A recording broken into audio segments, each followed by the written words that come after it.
Okay, and our last speaker of the day is Craig Dietrich, who is a Ph.D. toxicologist with the Environmental Epidemiology program at the Utah Department of Health. I think he was involved with the health assessment that went on after the spill. Good afternoon, and Mr. Weimer, thank you very much for organizing the Pipeline Safety Forum.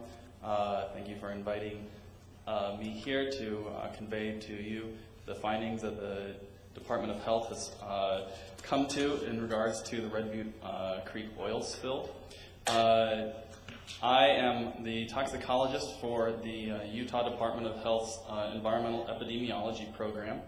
And our program was asked by Salt Lake Valley Health Department to assess the health risks that were associated with the oil spill contamination through Red Butte Creek based upon the existing sampling data.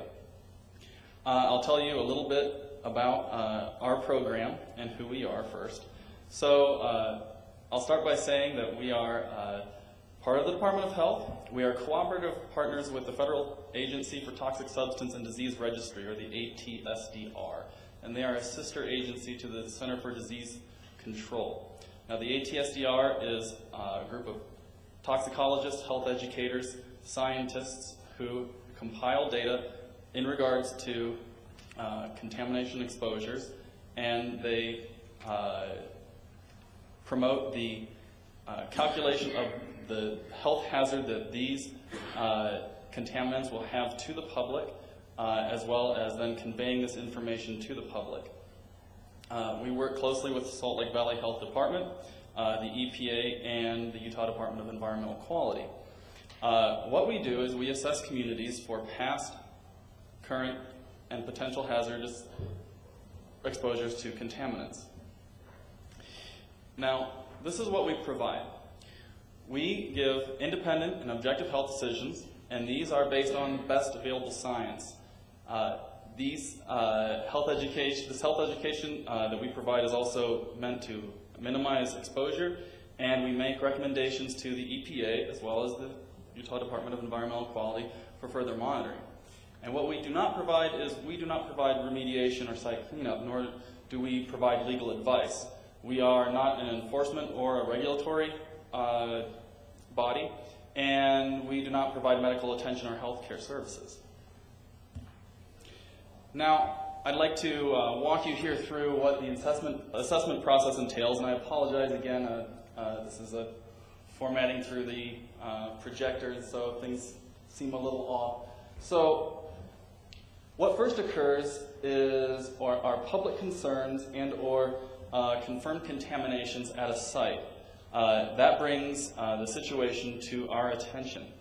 Then we, as the Environmental Epidemiology program, determine what pathways of exposure to these contaminants the community is suffering from. So these can include pathways such as the air that is being breathed in the terms of a volatile substance, or it can be contamination in the water, so if the population is consuming this and is drinking it in, or in the soil, and that has two different types of intake that the population can undergo. That is dermal exposure, just to the skin, and then also the skin absorption, but then also the accidental ingestion of these contaminants if they are on the skin. This is very common among children. It's called pica behavior. And finally, along with establishing these pathways of exposure, then we conduct a needs assessment. And so we will then send surveys out to the community and find out what it is the community themselves they are concerned about in an attempt to best address their concerns. So after these two steps here, then we will analyze the sample data and we will determine the health risks, and then we report our findings. So in the first box that I just showed you, which is public concern or sampling, obviously, there was an event, it was a strong incident, where late Friday night on June 11th, 2010, Chevron transfer line ruptured. Approximately 800 barrels of crude spilled into Red Butte Creek. Now, it's been assessed that approximately 600 barrels were recovered, 100 barrels evaporated, and that left about 85 barrels remaining for cleanup. So that was our incident, and our next step is establishing pathways. Now, in this case here, it's pretty straightforward that there are 5 elements to the pathways as we consider them. First is to find a source for the contamination, and that's obviously, in this case, a ruptured pipeline spilling crude oil. The next is transport through the environmental medium. And in the situation of air, this is volatile chemicals that are in the crude that come up into the atmosphere and then are breathed in by people. The next would be a point of exposure. So that is, not only is the air being contaminated, but there is contact with that contaminated air. And then a route is inhalation. And then finally, you would have to identify that there's actually a receptor population, and that's been cut off down here at the bottom. But essentially, that would be anyone who is in contact. So we will refer to populations as receptors. It's sort of taking toxicology from a very micro scale, talking about neurotransmitters and receptors across a neuro cleft, to saying, let's talk about people as this receptor for this chemical. So we established that there is an event. We established that there is definitely pathways by which these contaminants can affect the population. Our next step was to send out a needs assessment to the residents along the creek. And so in conjunction with the Salt Lake Valley Health Department, we sent out surveys to 636 residents.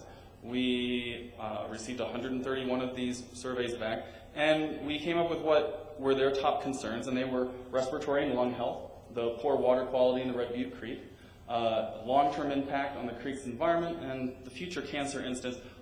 How is this going to affect us as people if we are continually exposed to this? And so this came back to us as the top concerns from the community. Now, the next couple slides, I'll tell you a little bit about how we then evaluate samples, actual toxicological data that comes to us, and then that will tell you then how we arrived at what contaminants of concern we addressed. So in a toxicological assessment, this is a little algorithm that has been established by ATSDR, and this is what we are federally mandated to follow. The first step is looking simply at sample data. Are the sample values of contaminants higher than health comparison values, or CVs? Now, these CV concentrations are established by ATSDR and EPA, and that is through a rigorous study of the research that is currently out there that involves both human and animal laboratory studies and observations. And when it deals directly with studies that deal with humans, they can arrive at values directly. Should the contaminants be tested on laboratory animals, then they will come up with very conservative equations such that if the animal should have the least effect to this contaminant, in the case of benzene, the least objective effect of that chemical compound is a slight loss in hemolytics, or blood cells, particularly red blood cells. They will take that concentration and then divide it by factors of 3 to 10 to 3,000 and come up with these concentration or these comparison values. So our first step when we look at sample data is to say, is our sample data higher than these comparison values? If no, then this substance does not present a health hazard, an apparent health hazard to the community, and so we do not include it in our study. However, if it does, we go to the next step, which is calculating an exposure dose. Now, a CV, or a comparison value, is simply a concentration, whereas an exposure dose is now looking at the actual intake of this contaminant by the receptor or the person in question or that's being exposed to a contaminant.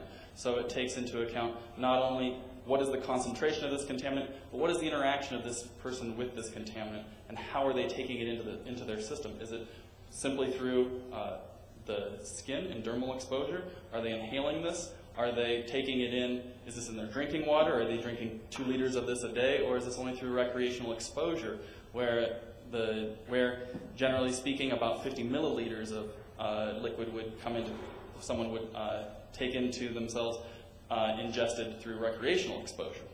So when comparing then, we look at this exposure dose and say, does this exposure dose, is this higher than the ATSDR minimum risk levels? And the minimum risk levels are set by ATSDR. Also, these values can come by our reference doses by the EPA.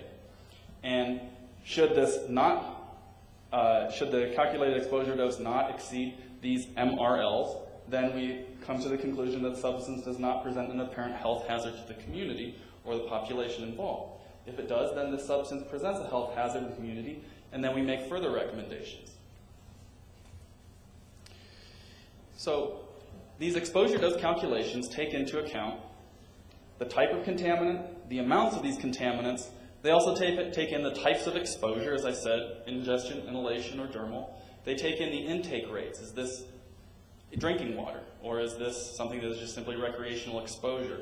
Is this exposure every day? Is this in someone's backyard, or is this something that someone is only exposed to for a small subset of the days throughout the year? We look at then, finally, we make calculations for both adults and children. And this is because children are much more susceptible to many contaminants. Furthermore, the intake rates of children and adults are different, and the body weights are different. So we take into account how much is what is the estimation for intake for a child if a child's playing in a creek? How large is this child? Is it because they're obviously not a full-grown person?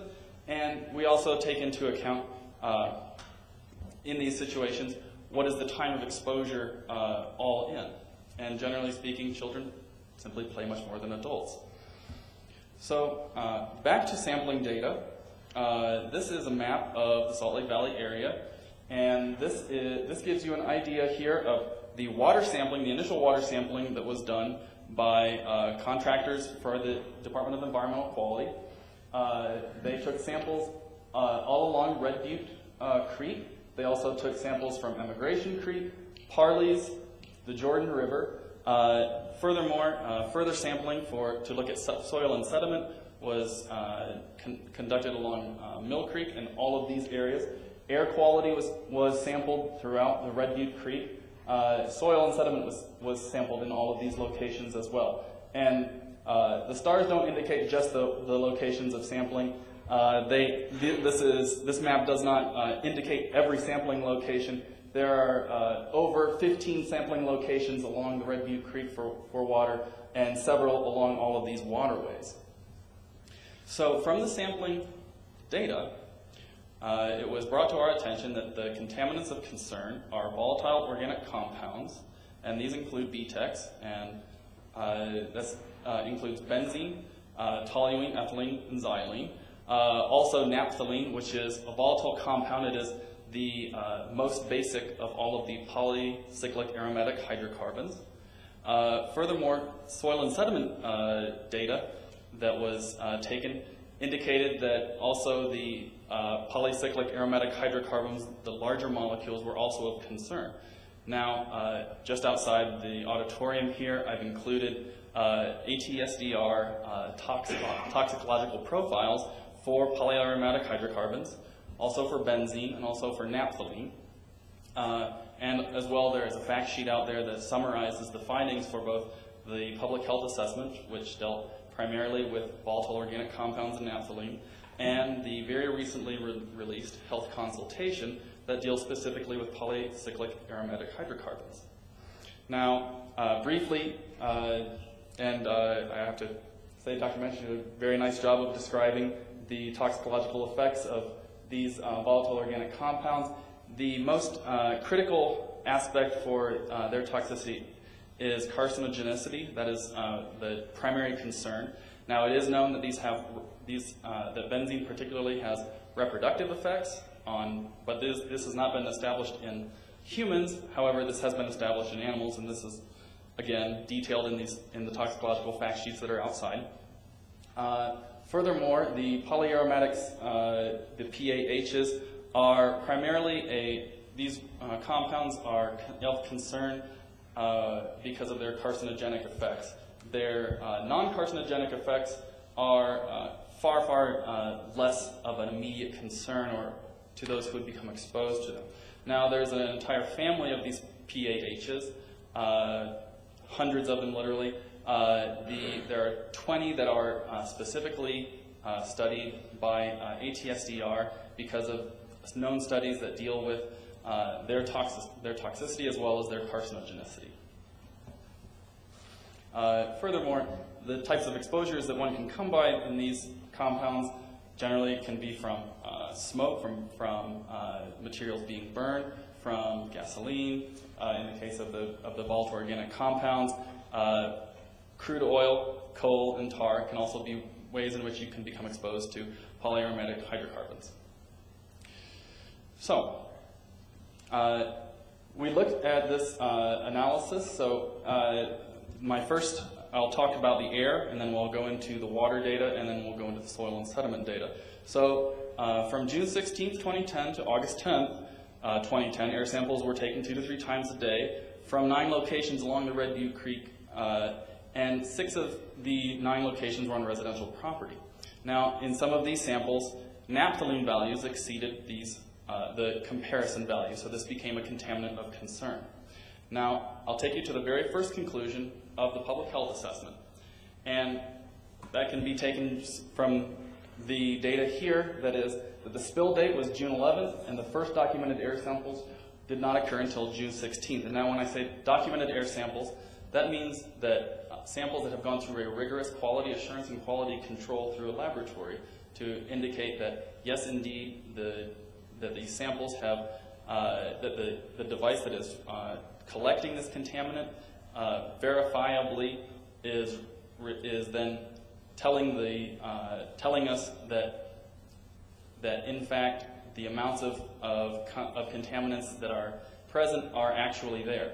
So since we do not have verifiable samples until June 16th, the very first conclusion is that the risk to human health from the inhalation of the VOCs during the hours immediately following the spill, they cannot be determined. And as I said, this is because the air sampling data simply is not there in a well-documented form. And furthermore, there was an attempt made by the Environmental Epidemiology Program and the Department of Environmental Quality to potentially model the possible, what the possible contamination exposures would have been during that time.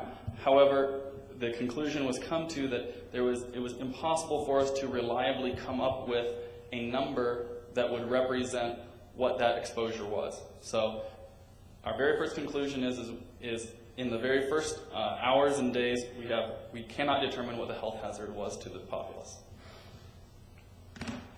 Our second conclusion, based upon the data that's available to us, is that breathing the air in the Red Butte Creek area does not pose an apparent public health hazard due to VOC exposure. And this is very unfortunately cut off at the bottom and moved around by the projector. The basis of this is that taking into account that naphthalene, which exceeded the comparison value, was then compared against this minimal risk level. And so the MRL for naphthalene is 0.6 milligrams per kilogram per day. It's a dosage.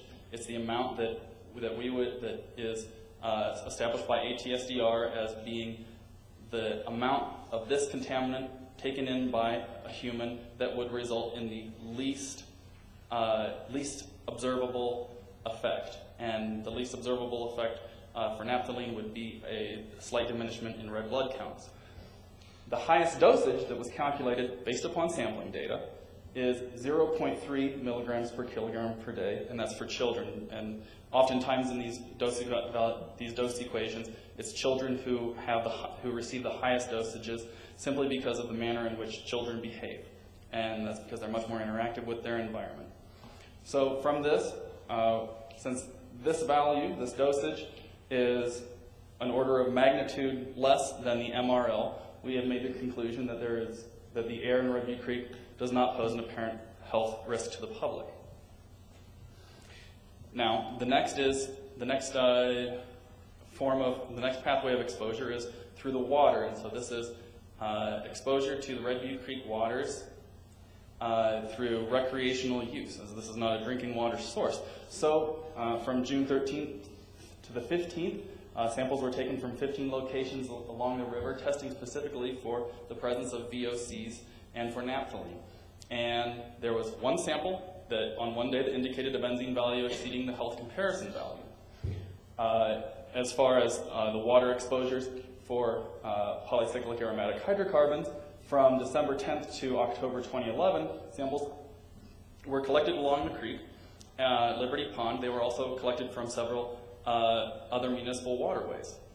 And no samples detected PAHs in any of the waters, in any of the municipal waterways or in Red Butte Creek waters themselves.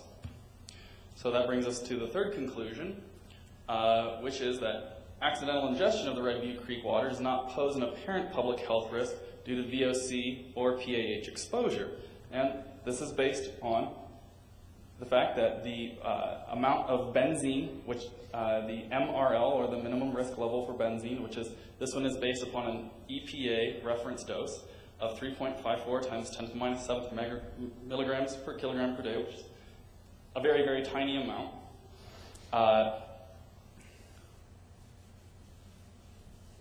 We find that the, I've switched these numbers around, and I apologize to you. This is the MRL, it's 4.4 times 10 to the minus 3rd megs per keg per day. This is the highest dosage, which is 3.54 times 10 to the minus 7. So I apologize, I can't blame the projector for this one. This is the highest dosage that we were able to calculate, and this is the reference dose. So in this situation, we have 4 orders of magnitude less the benzene dosage, which indicates that that accidental ingestion of the Red Butte Creek waters does not pose an apparent health risk to the public. And since no polyaromatic hydrocarbons were detected, those do not either pose a threat to the, or pose an apparent health risk to the public. Finally, I'll show to you the soil and sediment pathway. So this sampling was performed between December 2010 to October 2011.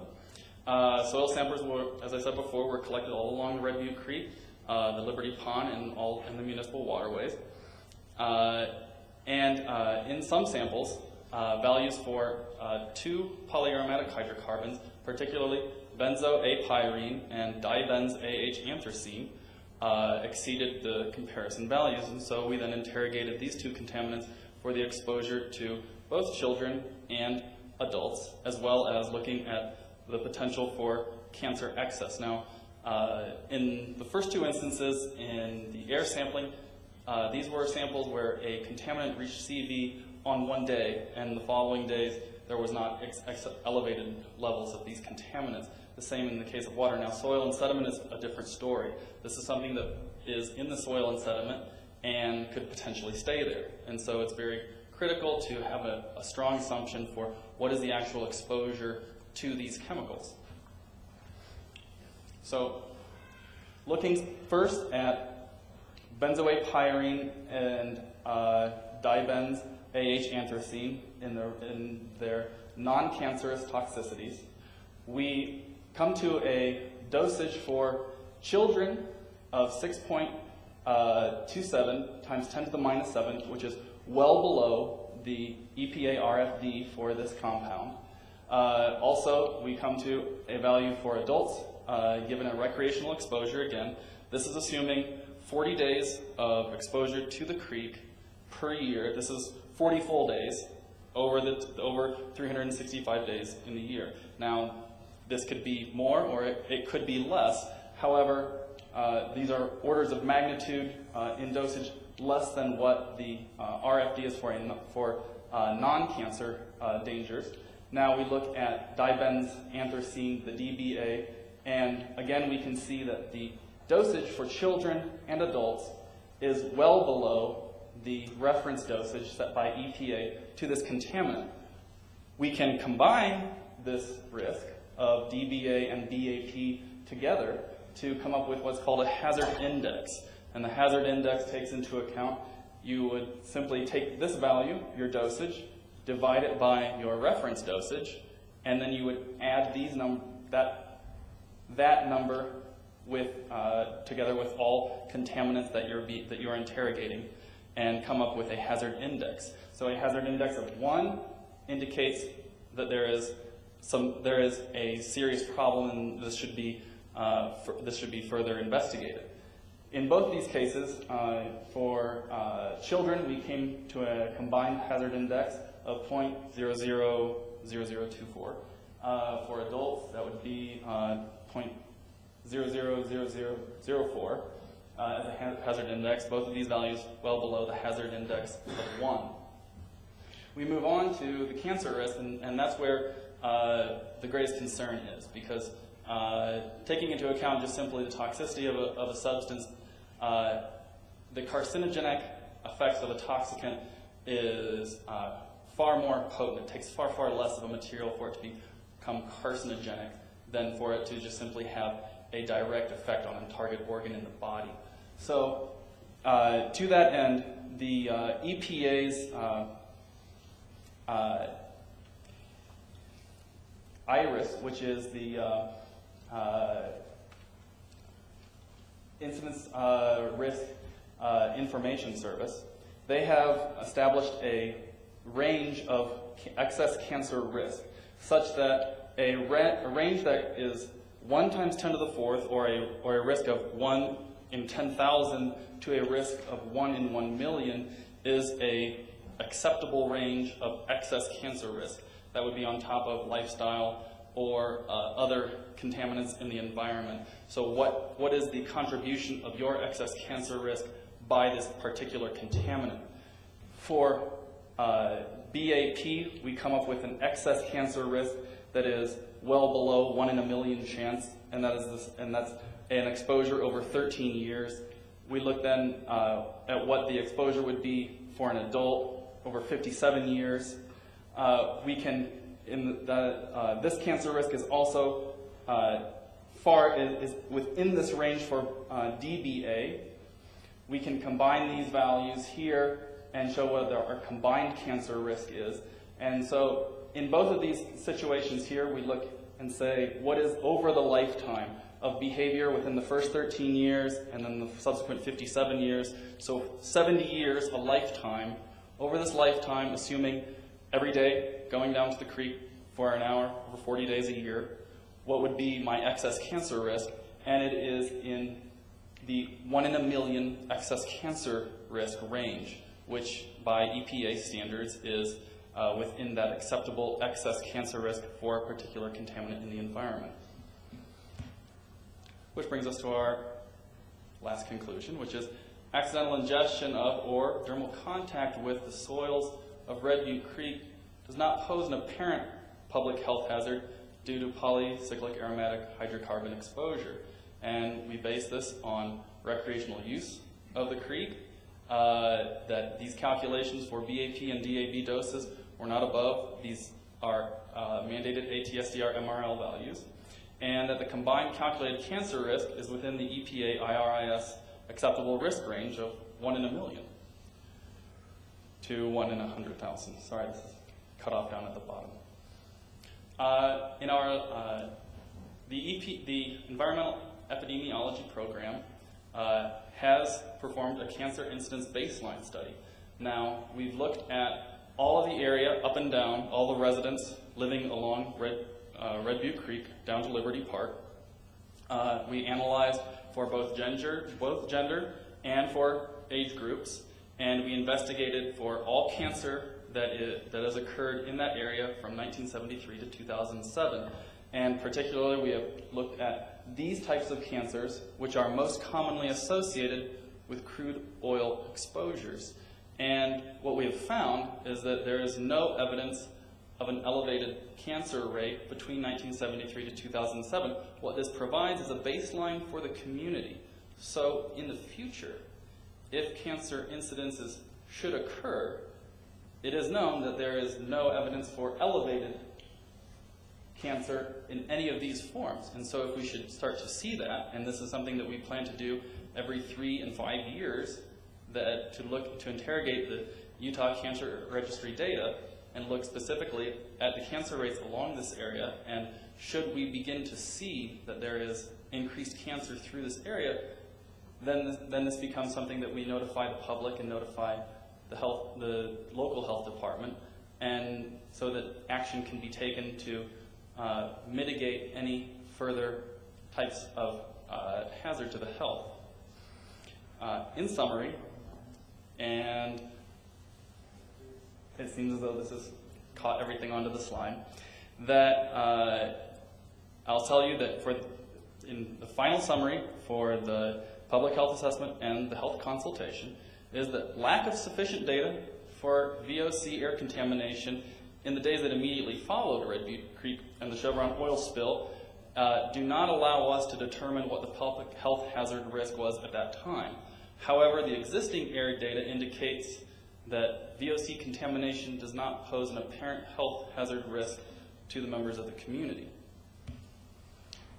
And for our assessment summary for water, the water data indicates that VOCs and PAH contamination due to the Chevron oil spill do not pose an apparent public health hazard to residential or recreational users of Red Butte Creek. And the soil sediment data also indicates that PAH contamination due to the Chevron spill does not pose an apparent public health hazard to residential or recreational users of Red Butte Creek. Now, we will continue to provide residents with information regarding contamination or exposures to chemical compounds that are associated with crude oil spills. We will provide ongoing cancer incidence studies in the area. We do very much recommend that you do see a physician when you have health concerns. And the reason I say this is the ATSDR MRL values are a living thing, that they change. And in the situations such as multiple chemical sensitivity, which is very highly debated, that's a very hot topic in the medical community. Dr. Michael McGill, who is the chair of Family and Preventative Medicine at the University of Utah, wrote a very extensive paper upon this subject in 1998, and I would recommend that you take a look at it. And when it comes to establishing what are these MRL values, there needs to be an objective target tissue effect. So if this target tissue is something along the lines of the chromosomes, or if it is it's brain tissue or liver damage, seeing a physician, having these things documented, knowing that this type of a spill has occurred, this goes a long way in reestablishing what regulatory levels will become that are set by ATSDR and the EPA. So it's very critical that physicians be seen so that things can be documented as far as medical problems. You would want to explain the exposure to the physician, and you'd want to take along a copy of our PHA and our health consult to further guide physicians as to considering these are the types of contaminants that we believe that we've been exposed to. With that, I'll put this contact information up. This contact information is also found on the fact sheets that are just outside. I'd highly recommend that you pick those up. Both the public health assessment and the health consultation are available online on our website, and that's health.utah.gov. And I thank you very much for your time, and now I look forward to your questions.